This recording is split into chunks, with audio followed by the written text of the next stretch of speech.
Yet again to another podfic. This one is called The Beginning of All Wisdom by Maglan Yedi, I believe. I might be pronouncing that wrong. My apologies. It's a Drarry fic, Draco Malfoy / Harry Potter, with the summary. During his 2 weeks of freedom in Diagon Alley, before his 3rd year, Harry Potter discovers the ultimate cheat code to magical learning. What follows is an uncontrolled binge of gaining as much knowledge as he can. But becoming a genius overnight has far more consequences than Harry could ever imagine. This one is much longer than my usual fics and is in 4 chapters, so this one's going to be in parts. I'm sorry. I don't know how long the part there's going to be in between the parts, but I'll try to do one a day. But life can get in the way, so I'll just try my best. Chapter 1. The Beginning of All Wisdom. Knowing yourself is the beginning of all wisdom. Aristotle. Harry had never experienced this amount of freedom before in his life. For the first time ever, he had 2 whole weeks to do whatever he liked, and there was no one around to tell him what he should be doing and when he should be doing it. All Harry had to do to gain his freedom was accidentally blow up his Aunt Marge, and then worry about expulsion and getting arrested until Minister Fudge put his mind at ease.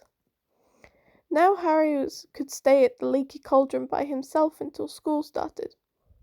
Hopefully Ron and Hermione would meet up with him soon, but Harry wasn't sure exactly when they'd show up, since both of them had spent the holidays abroad. Harry ate a hearty breakfast in the main room of the Leaky Cauldron on his first morning there, and afterwards he took his time strolling through Diagon Alley, taking in exactly what sort of shops there were to be found. Before his 1st year, Harry had been so overwhelmed by everything he'd barely been able to understand anything of what he'd been seeing the first time he set foot in Diagon Alley. And before his 2nd year, Harry had been surrounded by Weasleys, who turned out to be rather chaotic in their shopping habits. Harry had only been able to get the items on his list before Mrs. Weasley ushered them all back through the flue. But now Harry could finally examine every inch of Diagon Alley to his heart's content. First stop he made was at Gringotts and filled his money pouch with gold. And then he systematically entered stores, beginning at the end of Diagon Alley and working his way forward to the Leaky Cauldron. Most stores were somewhat interesting, even if Harry wasn't interested in purchasing anything at the time. The clothing stores were a bit boring, as were the shoemaker, but the luggage store was far more interesting than Harry remembered. Hagrid had basically pushed Harry towards the standard school trunk 2 years ago, but now Harry realised there were so many more models to choose from, with undetectable extension charms on them. They were quite expensive though, and Harry kept his gold in his pouch for the time being. He didn't want to blow all his money on his first day in Diagon Alley. Halfway through the morning, Harry entered a small shop called Madame Celeste's Enchantments and Curiosa? Sorry, don't know. Never encountered that word before, sorry. Which was a rather fancy name for a small space filled with a nook of all sorts of magical items and gadgets. A young man with a bored expression on his face behind the counter, paging through a newspaper as though it was the dullest thing he'd ever read. Harry didn't touch any of the valuables around him. He had since learned that touching enchanted items without understanding what kind of magic they did exactly was a very stupid thing to do. It didn't take long for Harry to shuffle the entire length of the store until he reached the counter. Ooh.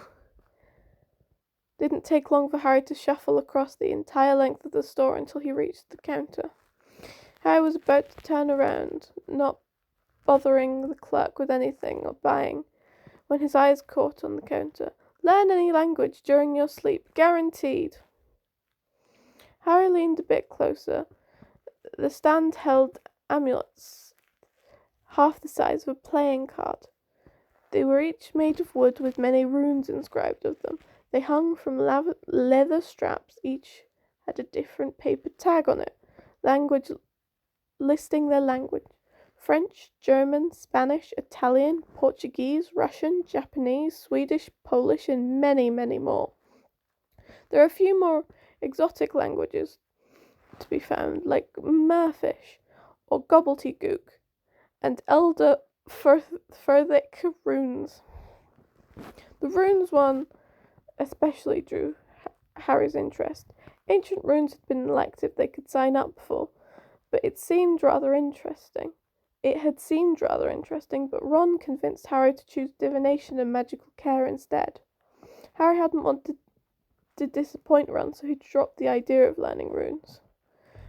But if these amulets worked, Harry could learn runes anyway. Do these really work? He asked, pointing at the stand of amulets while giving Clerk a questioning look. Yeah, they work. You put them on before bed, and in the morning you'll have learned the language. They're not cheap, though. 10 galleons each. The clerk glanced at Harry, still looking more bored than anything. Harry frowned. If it was that easy to learn a whole new language, why weren't people using the method to learn different subjects? Why suffer through 7 years of Snape if he could learn potions in his sleep for only 10 galleons? Do you have these for different subjects as well? He asked as he selected the amulet for runes and one for French. He figured he could use French as a test for the amulet, to make sure he actually was learning the language and it was not just a bunch of mumbo-jumbo.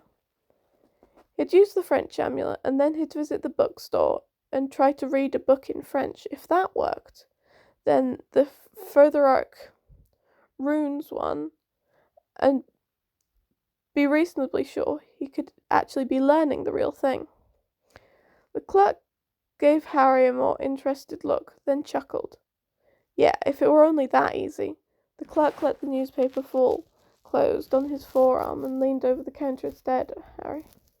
Unfortunately, the ministry has outlawed those types of amulets for any subject but languages. People are quite steeply fined if they're caught using them.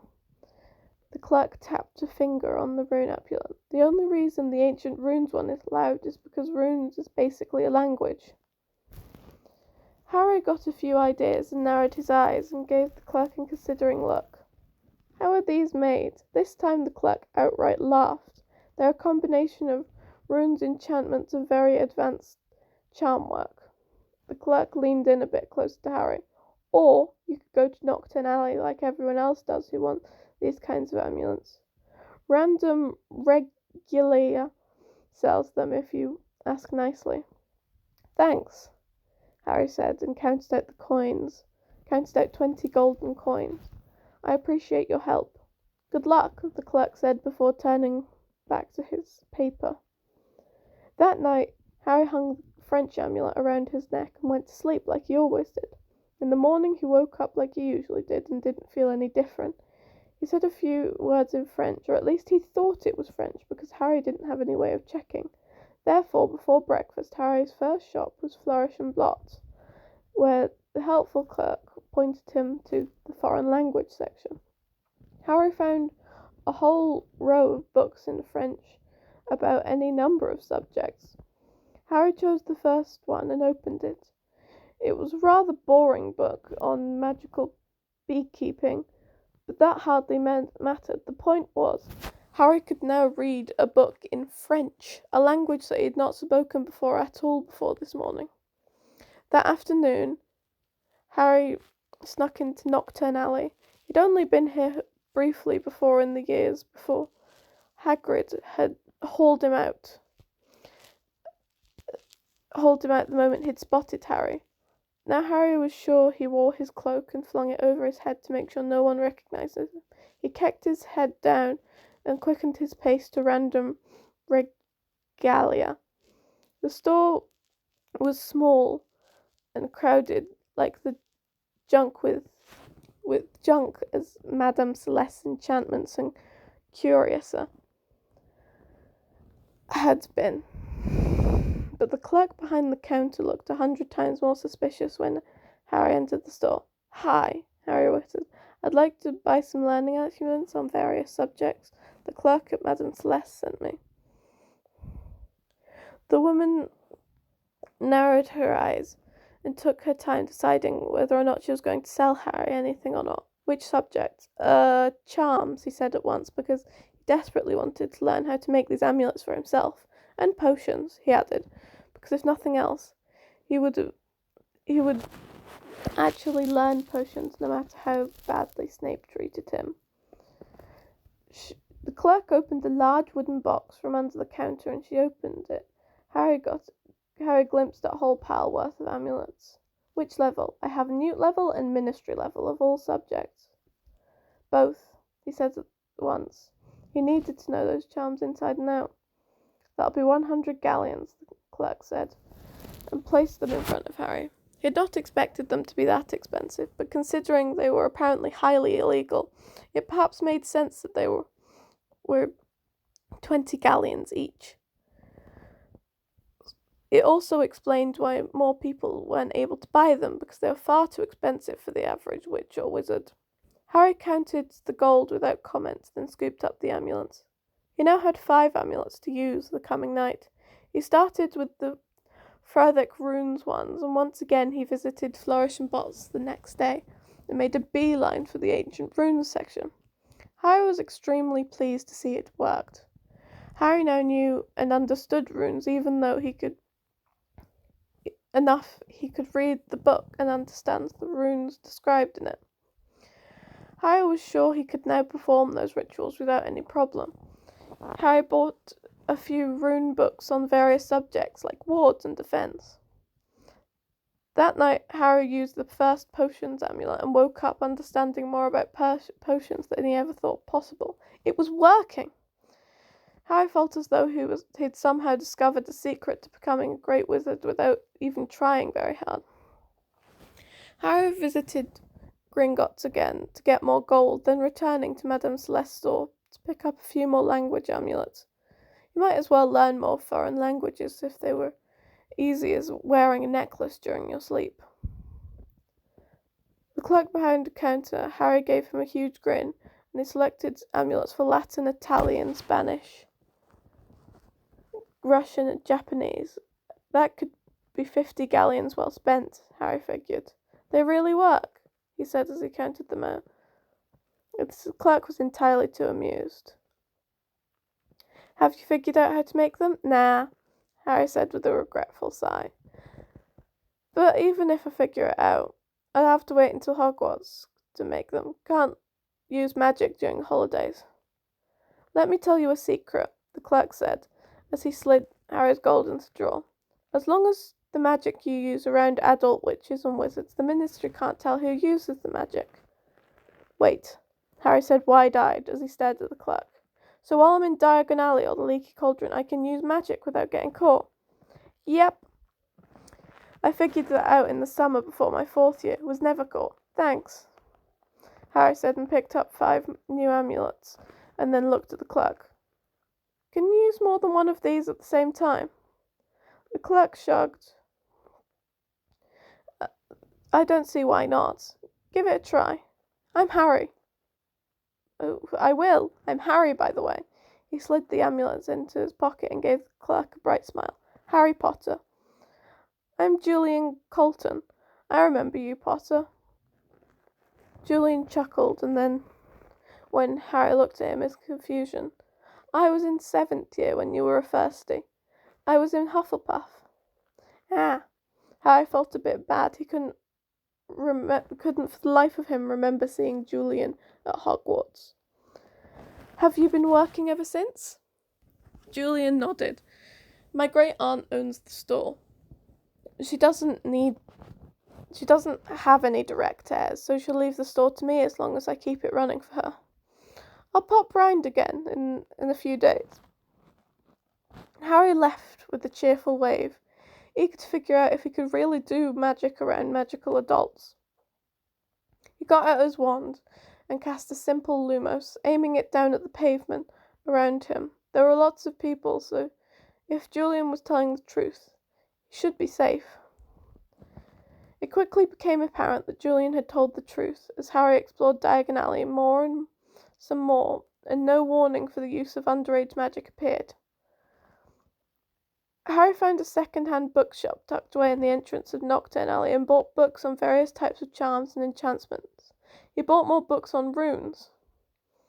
That night Harry wore 2 amulets, the Potion Mastery one and the Newt Charms one. He felt fine when he woke up in the morning, no worse for wear.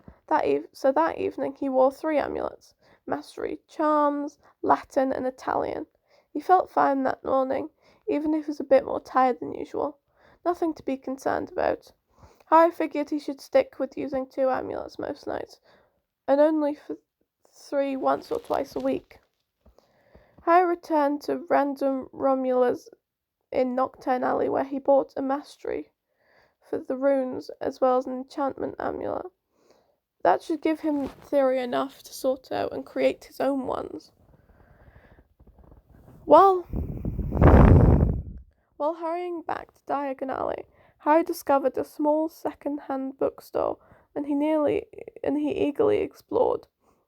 He found a few books on enchanting which he bought, and a few interesting rune books. Next few days, Harry hauled himself up to his room at Diagon Alley. Hauled himself up to his room at the Leaky Cauldron. During the night, he read as many books he had bought, and during the day, he read the many books he bought, and during the night he used the amulet. It was funny, but the more Harry learned, the more interested he became in putting the knowledge to good use. It was fun to be able to use lots of magic to make his life better. It was interesting to figure out how magic could improve his life. Harry had never felt this way before about education of any kind, but he certainly loved learning when it came so easily to him. Harry emptied his trunk and expanded the various enchantments. He also added a whole array of runes as well to create strong wards. He did the same to his book bag to make it stronger, to make it bigger on the inside, while it weighed barely anything more than a pound. By the time Harry used up all the amulets, he was no closer to figuring out how to create them from scratch, so he studied the spent amulets, and while he understood the runes on it, he was missing the exact enchantments.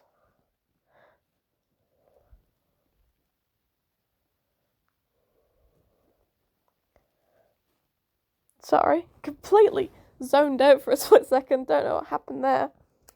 He was missing the exact enchantments that were necessary to transfer the knowledge to the amulets. Eventually Harry went to the bookstore in Knockturn Alley, because only a few weeks left since it started.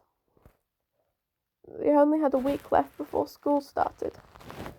Harry placed one of the spent amulets on the counter in front of the old man who owned the store. "I'd like a book how to make amulets like these, to learn foreign languages," Harry said. There was no one else in the store, and Harry was being careful anyway. He had not forgotten making these amulets for anything until the languages were illegal, and then again, once they were spent, no one could tell what the knowledge had been used for.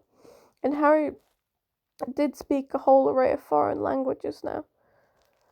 So if someone wanted to question him, he could simply insist he was using them to learn languages, which was perfectly legal. "I have a book like that." The old man gave Harry a knowing look. "It's 200 galleons, non-negotiable." Harry swallowed. That was a huge chunk of money, but ultimately it would be worth it. Okay. He fished money out of his pouch. Fished the money pouch out of his pocket and started to count coins. The old man watched him with a bright smile as he pulled a small book from under the counter. After the exchange, Harry eagerly paged through the book. It detailed exactly how to use certain charms to transfer the knowledge found in books onto the amulet inscribed with the specific runes. The great things were the amulets could be reused, so Harry didn't have to worry about making them from scratch, since he had a whole collection of them.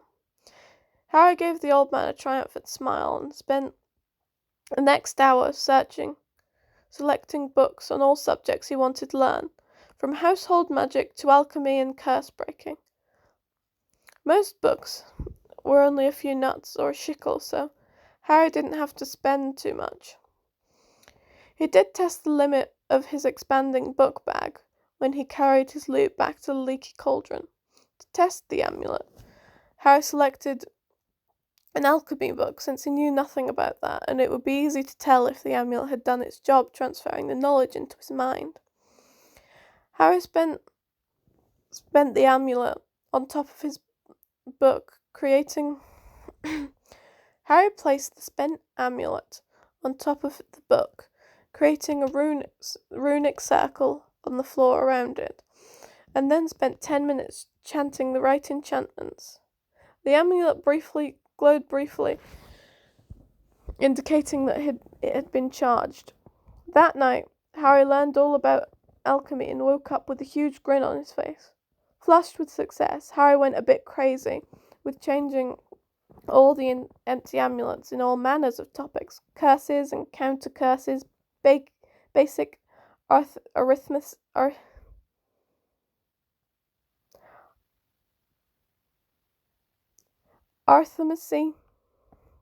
magical construction, cooking, charms, and large history books that would hopefully earn Harry an owls in the subject without having to pay attention during Bin's classes ever again. Harry wore 4 amulets when he went to bed and woke up with a pounding headache and blood on his pillow. He had a nosebleed during the night, apparently, so yeah, 4 was too much. That was clear now. One thing Harry quickly realised he now knew spells in theory. He needed to practice casting the actual spells and charms. He mastered them quite quickly, much faster than someone if they didn't have the knowledge in their heads, but still, he needed to put some effort into the work. Not that Harry minded. He enjoyed scouring the alleys for more interesting books full of useful subjects he wanted to learn, then practicing magic a day later with great results. Harry bought all the books used at Hogwarts for every subject.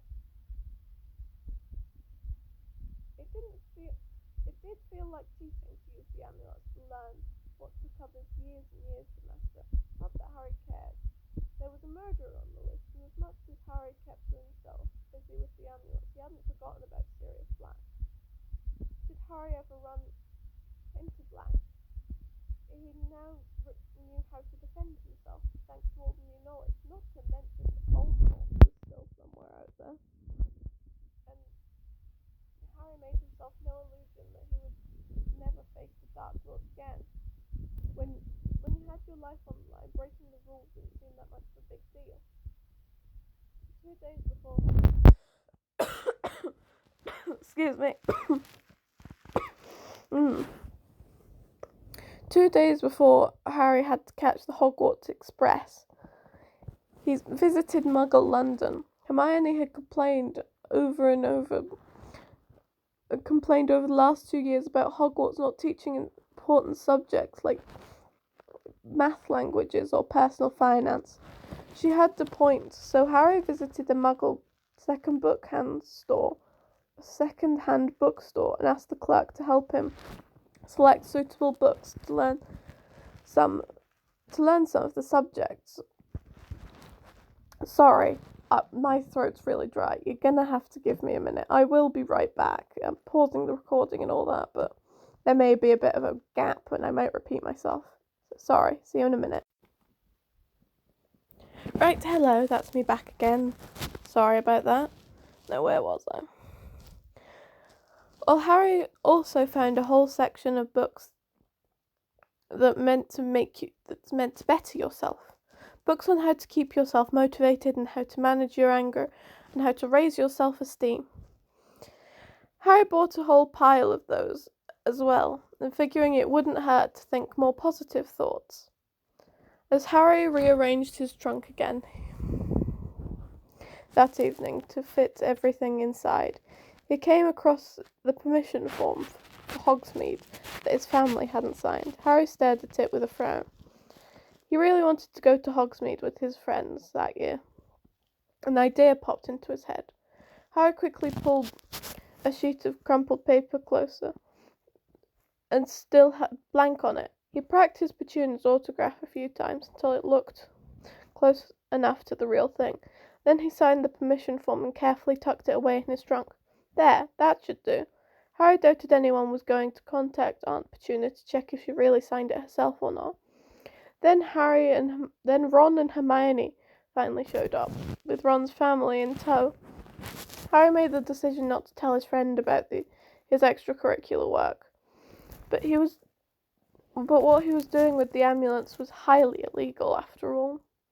Hermione was most certainly not going to approve. Harry was certain, and while Ron might like the idea, they'd definitely gotten Ron's family in trouble last year when they'd stolen the flying car to get to Hogwarts. Harry didn't want to risk Mr. and Mrs. Weasley getting into trouble with the ministry. Perhaps at some point in the future, Harry might share his new talent for making knowledge-exchanging amulets with his friends, but for now he'd come up with a few excuses. "I've been reading a lot," Harry said when Ron asked him what he'd been doing. "Why?" Ron asked, with a wrinkle in his nose. "Really?" Hermione perked up as they walked through Diagon Alley. "What sorts of things?" "All sorts of things." Harry lowered his voice a bit and gave his friends a pointed look. "I figured after meeting with some version of Voldemort for 2 years in a row at our school, it wouldn't hurt to at least try to learn as much magic as I can." "That's very true," Hermione said. Ron looked like he wasn't sure if he should be proud or angry when it came to Harry's newfound love of learning. Harry almost got scalped by a monster cat in the pet store, the same cat Hermione ended up buying, and from that moment on, his friends were far too distracted bickering about their pets to pay Harry much attention. During the train ride, they ended up sharing a compartment with a sleeping professor named Lupin. Halfway through the journey, the train stopped and the temperature dropped alarmingly fast. A black floating creature moved through the corridor towards their compartment. Harry had absorbed the knowledge of several books on magical creatures and knew at once that this was a Dementor. Thanks to his advanced charms knowledge, Harry also knew which charm used to fend off the beast. The second the Dementor slid the door open to their compartment, Harry raised his wand at the Dementor's hood and shouted, "Expecto Patronum!" He ignored the sound of a woman's voice screaming and pleading. A thick layer of white mist produced from his wand,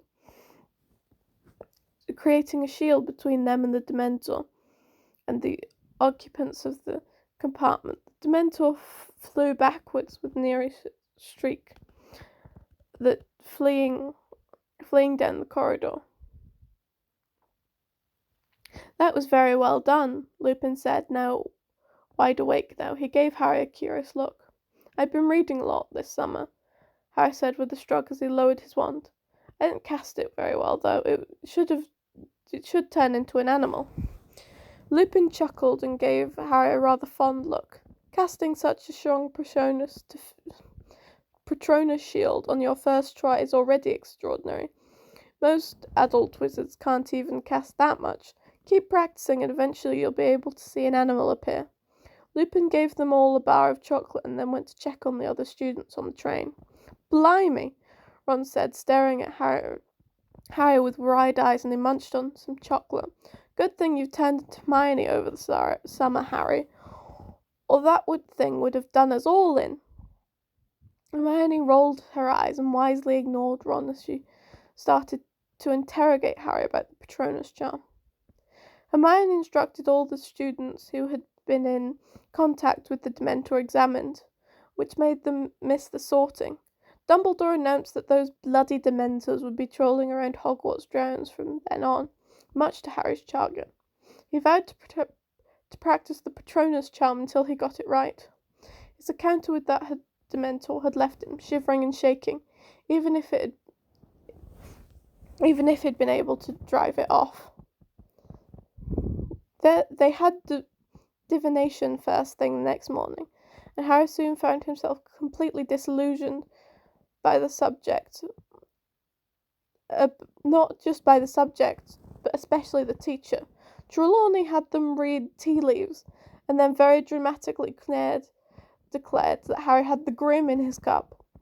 When Harry stared at the smudges of leaves at the bottom of his cup, he saw something that rather looked like a rabbit, or perhaps a griffin's head. But anyway, according to Trelawney, Harry was going to die.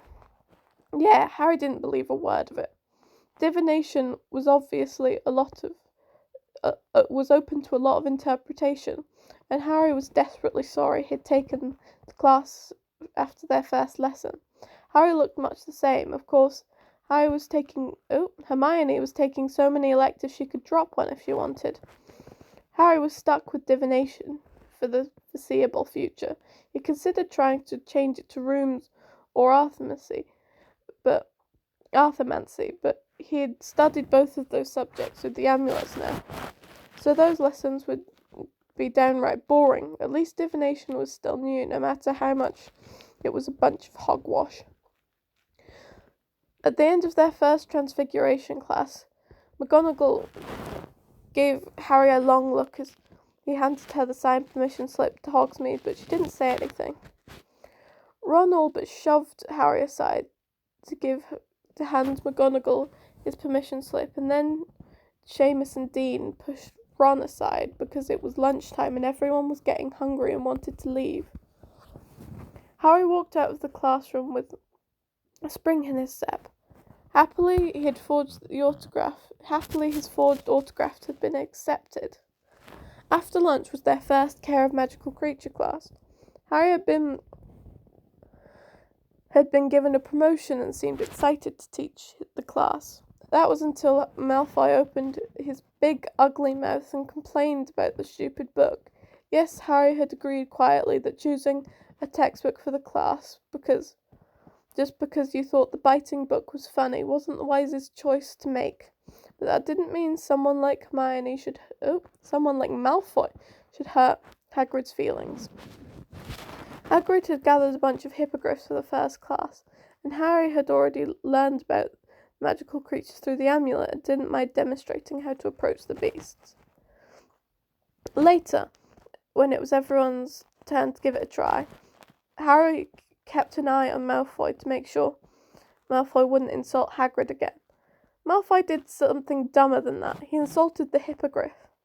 As the hippogriff reared to strike the little blonde twat, Harry whipped his wand out and said, "Accio, Malfoy."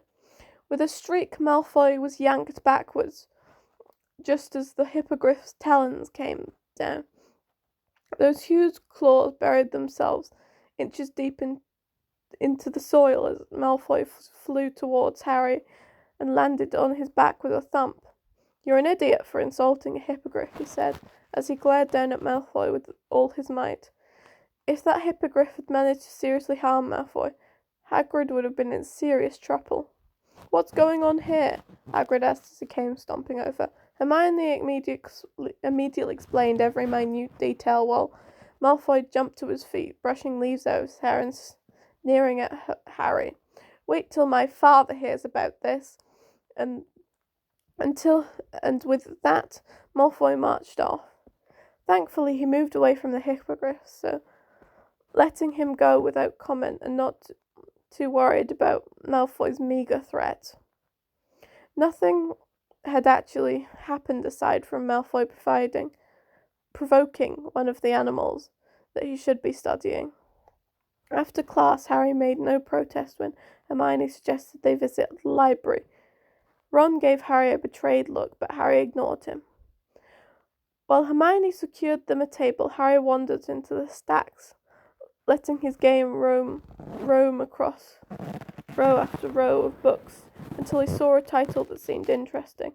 Harry selected all manners of books to bring with him to the dormitory, a few on defense, a couple on advanced transfiguration, some random books on Quidditch and magical creatures. Hermione raised an eyebrow when Harry appeared with their books at their table with his electric hall of books. Harry, some of these books are far too advanced for you. Harry gave her a long look. How about we make a deal? Harry said finally. You don't comment on my reading material, and I don't comment on the amount of classes you're taking. Seeming a bit flustered, Hermione stared down at the table and gave a quick nod. Fine, but if you need help, you only need to ask. Thanks, but I'll be fine. Harry pulled out a sheet of paper to start his essay on charms. Hermione might have been able to brush off Ron whenever the subject for overcrowded timetable came up. Harry noticed how it was physically impossible for her to take all those classes at once. Since plenty of them occurred at the same time. Yeah, something was going on. Hermione was keeping secrets. Then again, Harry was keeping secrets too, so he didn't hold it against her too much.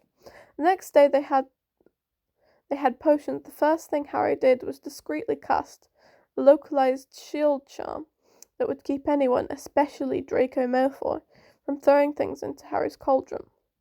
Then he set to making a decent potion with Ron's minimal help. Harry made sure the potion was good, but not perfect. He didn't want to have to explain to Snape why he was suddenly brilliant in potions and could brew at the level of a master. Harry did the same thing with the other classes. He never acted like Hermione did, who had a hand in the air before a teacher had finished asking a question. But when a teacher called on him, Harry gave an answer after pausing for a bit to think about it. It had been the same with homework. Even though the work had obviously improved, no one thought Harry was suddenly improving above his level. Thus, no one noticed his newfound knowledge. No one was suspicious of his newfound knowledge. Well, almost no one. Harry noticed Draco Malfoy staring at him more than... Ooh. Don't know what just happened there. Sorry. Harry noticed Draco Malfoy spending more time than usual staring at him. Harry ignored him. By then he had loaded a few Muggle self-help books onto the amulets and learned how to keep his temper under control a bit better, to focus on improving his own behaviour instead of blaming everyone else for whatever went wrong in his life. Every evening, Harry created 2 or 3 amulets from the books he had access to, and he wore them diligently when he slept, expanding his knowledge on everything and anything exponentially day after day. It became almost addicting, learning more and more. Harry couldn't imagine why anyone would want to not learn when it was this easy. Lupin had them face a boggart in one of his classes, but then, when it was Harry's turn, Lupin jumped in front of him, the boggart turning Sorry, don't know why I'm stumbling this much. Suppose I must be tired. I'll try that one again. The boggart turned into what might be a full moon, and Harry was left guessing what his boggart might actually be. For a moment he considered the Dementor, but then he realised that someone discovering his amulets and taking them away from him was actually his biggest fear at this point in his life. Lupin guessed that Harry's boggart would be Voldemort, and Harry didn't correct him. This way he'd never have to face the boggart in the class full of students and betray his own secrets to the world. Between roaming the library and looking for more things he wanted to learn, Quidditch training had been under the ever more ever-competitive leadership of Oliver Wood, and pretending to be good but not great in his classes, Harry was kept busy during the next few weeks. September turned into October, and Harry's newfound knowledge grew in leaps and bounds. He added whole new subjects to his schedule, like laws and politics and geography and healing. Every morning, Harry woke up a little bit smarter. One thing Harry needed to figure out during the first month at Hogwarts was a place to find all the magic he was learning. He needed a secure place where he could cast whatever magic he wanted without anyone noticing. After a few weeks of roaming the castle for such a place, Harry found his answer as he walked into the second-floor corridor, remembering what was hiding in the girls' loo there.